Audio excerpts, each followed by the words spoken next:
కావాలి వ్యవసాయం మన భవిష్యత్తు కోసం. నేను మీ ఆదర్శ రైతుని. మీకు అందుబాటులో ఉండే రైతుని. మీరు ఫస్ట్ గనుక మన ఛానల్‌ని చూస్తున్నట్లయితే ఛానల్‌ని సబ్స్క్రైబ్ చేసుకోండి. అలాగే లైక్ అండ్ షేర్ చేయండి. ఇంక ఈరోజైతే 85 రోజులవుతాంది. 85 రోజులు టమాటాలో మనం ఏం చేస్తున్నామంటే ఏం చేయడం లేదు ఈరోజు.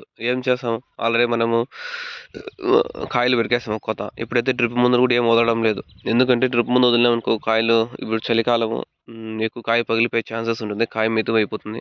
మెతువైందనుకో మళ్ళా కోత పెరికేసిన మరుసటి రోజైతే వదులుకోవచ్చు. ఇప్పుడు ఈరోజు మనం కోత అంతా పెరికేసామనుకో ఏమవుతుందంటే ఇప్పుడు కోత అంతా పెరికేసాము అంటే ఈరోజు వదిలేసేయాలి. కోత అయిపోతుంటే వెంటనే అయితే మనం వదులుకోవచ్చు. ఎందుకంటే మనం 3, 4 దినాల టైం ఉంటుంది కాబట్టి అంతలోగా అయితే కాయ సైజ్ వచ్చేకి సరిపోతుంది.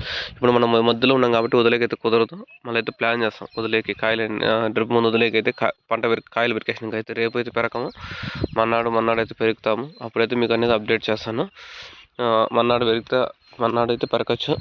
అయితే మనం మూసుకొని ఉంది. వర్షం వచ్చేట్టుగా లేదాడ మూసుకొని ఉంది. మనం ఆల్రెడీ క్రేట్లు లాస్ట్ టైం మిగిలిన క్రేట్లు కూడా ఉన్నాయి. మనమైతే వాటర్ వేసాం. మార్నింగ్ అయితే వాటర్ వేసాము. వాటర్ కూడా ఎక్కువ అయితే చాలాసేపు అయితే వేయము. వాటర్ నువ్వు టమాటాలు అంటే వాటర్ మేనేజ్మెంట్ ఇంపార్టెంట్. వాటర్ పెట్టే తెలియకపోతే టమాటా పంట అనేది లాస్ అయిపోతుంది.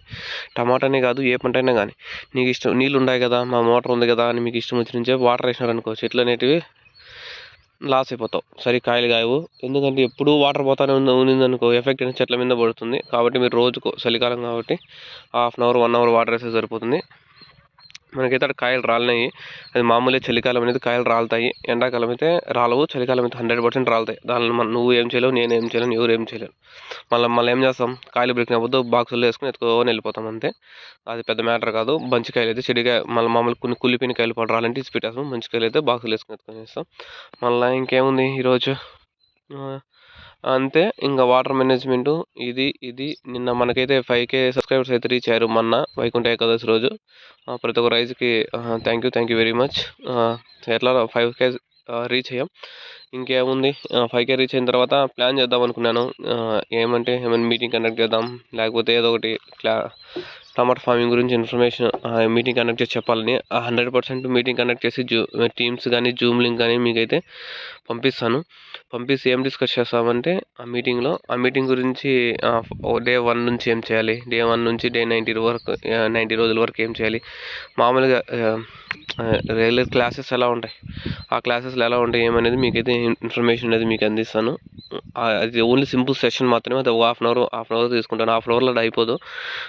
ఎంతసేపు అయినా చెప్పొచ్చు. మీటింగ్ అనేది నేను కండక్ట్ చేసామనుకో 1 అవర్ 2 అవర్స్ అని మీటింగ్ అని చెప్పొచ్చు. అది పెద్ద మ్యాటర్ కాదు. మీరు ఏమైనా క్వశ్చన్లు అడిగితే దానికి ఆన్సర్ ఇస్తే ఏమైనా యూజ్ ఉంటుంది. నేను చెప్పడం వల్ల ఓకే కొంతమందికి హెల్ప్ అవుతుంది. అందరికీ హెల్ప్ అవుతుంది. ఎందుకంటే ఆల్రెడీ తెలిసే ఉంటుంది. అందరూ ఫార్మింగ్ చేస్తున్నారు, సేద్యం చేస్తున్నారు, వ్యవసాయం చేస్తున్నారు. ఒక్కొక్కరు ఒక తరా చేస్తారు. ఒక్కొక్కరు ఐడియా ఒక్కో తరా ఉంటుంది. అక్కడ ఏమవుతుందంటే మనం మీటింగ్ కండక్ట్ చేసామంటే 10 మంది రైతులు ఉంటారు. 10 రకాలుగా ఆలోచిస్తారు. 10 రకాల ఆలోచనలు ఇచ్చినారు అనుకో నేను ఒక తరానే ఆలోచిస్తాను. ఇంకో రైతు ఇంకో తర ఆలోచిస్తాడు. అలానే ఏమవుతాయి 10 మంది 10 రకాలుగా ఆలోచించినప్పుడు 10 రకాలుగా 10 మందికి చేరినప్పుడు నెక్స్ట్ టైం పంట పెట్టినప్పుడు ఇప్పుడు పంట పెట్టినప్పుడు ఏం చేయలేము. నెక్స్ట్ టైం పంట పెట్టినప్పుడు అయితే మనమైతే యూజ్ అవుతుంది. అది కూడా అయితే ప్లాన్ చేస్తాము. ఇంకైతే మనం ఇప్పుడు 2 కోతలు అయినాయి. కాయ కూడా అయితే దండిగానే ఉంది. ఇంకా చెట్లలో అయితే కనపడదు. కోతలు పెరిగే కొద్దీ బయట వస్తూ ఉంటుంది కాయ. ఎందుకంటే ఆకులు అనేటివి గుర్తుపెట్టుకోండి. నువ్వు వన్స్ కాయ పెరికినావనుకో చెట్టుకి 100% రోగం పడుతుంది. అప్పుడు ఏం చేయలేము. దాన్ని కంట్రోల్ చేయలేము. మన కాన్సెప్ట్ ఏమి పైనుండే ఇగురు పోతను మాత్రం కాపాడుకోవాలి అంతే. కింద ఉండే ఆకులు తీసి పెట్టేసేయండి. మీకు ఎట్లాగన్నా వన్నీలే. మీకు 4 కోతలు పడినాక 5-6 కోతల కాయలన్నీ కంప్లీట్ క్లీన్ అయిపోతాయి. 5-6 కోతలు పెట్టుబడి వచ్చేసింది. మళ్ళీ అయితే మనం సతవ చేసుకుని మళ్ళీ డిఏపీలు అవన్నీ వదులుకొని మళ్ళీ అయితే చెట్లు పెంచుకోవాలి. ఇప్పుడైతే మీరు ఈ డ్రిప్పులు వదిలేనుకో కాయ పగిలిపోయే ఛాన్సెస్ ఉంటుంది కాబట్టి తక్కువ వదులుకోవాలి, ఎక్కువ వదులుకోకూడదు. మనం ముందు ఎంత వదులుతున్నాం 10 కేజీలు వదులుతున్నాం అనుకో ఇప్పుడు 4-5 కేజీలు 4 కేజీలు 3 కేజీలు అట్లే వదులుకోవాలి. ఎక్కువ వదలకూడదు. కాయ పగిలిపోతుంది 100% చలికాలం. ఎండాకాలం అయితే పగలదు. ఎండకు ఎనర్జీ ఉంటుంది, చెట్టుకు తట్టుకునే కెపాసిటీ ఉంటుంది. అలాంటివన్నీ ఉంటాయి. అది ఇంకేముంది ఇదే ఇప్పటికైతే మనం 2 కోతలు అయిపోయాయి. ఇంక ఒక కోత 2 కోతలు అయితే పెట్టుబడి కూడా కొట్టేస్తాము. పెద్ద మ్యాటర్ కాదు. రేట్ ఉంది కాబట్టి చాలామంది భయపడుతున్నారు. రేట్ లేదు అది ఇది అని పడిపోతుందేమో అని. అప్పుడేమో డౌన్ అయింది కాబట్టి భయపడ్డారు. ఇప్పుడైతే అలా ఏం లేదు. 300-400కి వచ్చింది. అప్పుడైతే భయపడిపోయారు రైతులంతా 4 రోజులకే. తర్వాత ఇప్పుడేమైతే కోలుకున్నాం.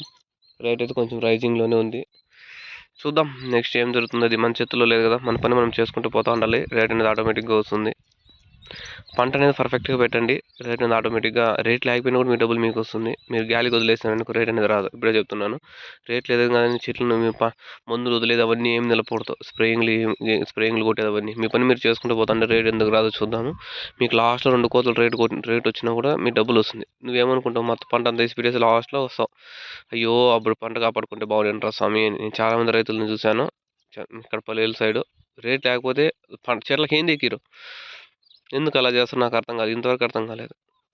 మీ కొడుకుని 20 సంవత్సరాలు పెంచింటాడు, వాడు ఎగ్జామ్లో పక్కదారి వినడానికి ఎన్నిసార్లు చెప్పింటారు, వాడు చెప్పినా మారడం వదిలేసింటారు. అలానే అయిపోయింది పరిస్థితి, టమాటా చెట్ల పరిస్థితి కూడా. బాగా చేసే కాడికి చేస్తారు, లాస్ట్ వేసి పెట్టేస్తారు. కొడుకైనా అంతే, కూతురైనా అంతే, టమాటా చెట్లైనా అంతే. అలాంటి పరిస్థితికి అయింది. ఒకసారి ఆలోచించుకోండి. ఇది ఈ రోజుకి. ఇంకా నెక్స్ట్ ఇంకో వీడియోతో మీ ముందుకు వస్తాను. నేను మీ ఆదర్శ రైతుని, మీకు అందుబాటులో ఉన్న రైతుని. Thank you all farmers. Bye, take care.